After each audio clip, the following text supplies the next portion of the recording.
Hi, folks. This is Don Meissner with the North Country Fishing Report. Last week we went into a lot of tips for a beginner ice fisherman. And one of the things I didn't really cover, and I wanted to talk about because my buddy Justin Waltz has given me so much information that I love to pass along because he knows more about this than I do.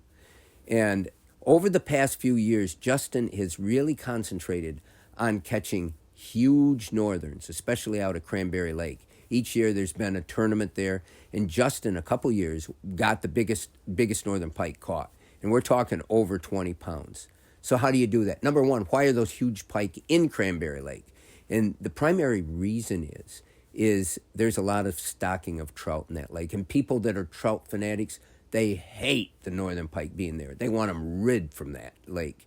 But other people, like myself, love to catch really big northern pike. And your best chance of catching them in Cranberry is in the wintertime. And so I've asked Justin, how is it that you were able twice, 2 different years, to catch these monster northerns? And Justin uses a different technique. Now, we'll say this is tip-up fishing, because I'm sure most of what he does is there in Cranberry Lake is with tip-ups. But rather than rig his baits the way most people do, with big hooks and so forth, he takes these big minnows and he attaches them to his line by little bitty hooks.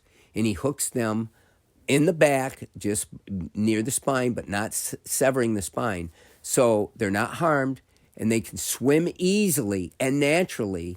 And actually, when a fish hits, it's an awful lot easier. You'd think, oh, well, how are you ever going to hook these with these tiny hooks? Well, you can.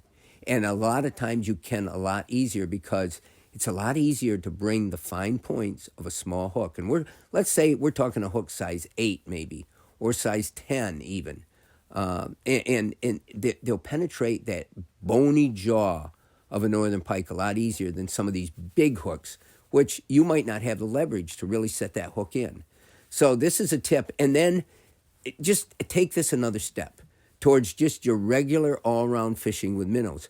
Justin always uses a small hook. He hooks it in the place I'm saying, but he says by using a small hook when you're using, let's say, pike minnows or walleye minnows, that hook doesn't give a threat to that minnow like a big thick hook would. And so those minnows will stay alive, just like I'm trying to explain with the big Cranberry Lake affair.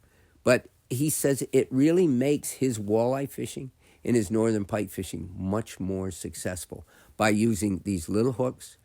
The minnow stays alive and can swim, and it looks far more natural in the water. So you might think of that as you're rigging your baits this year. Even if you don't believe me, it's worth a try because it might make all the difference in the world, and it might become your favorite way to fish. Until next time, folks, this is Don Meissner with the North Country Fishing Report.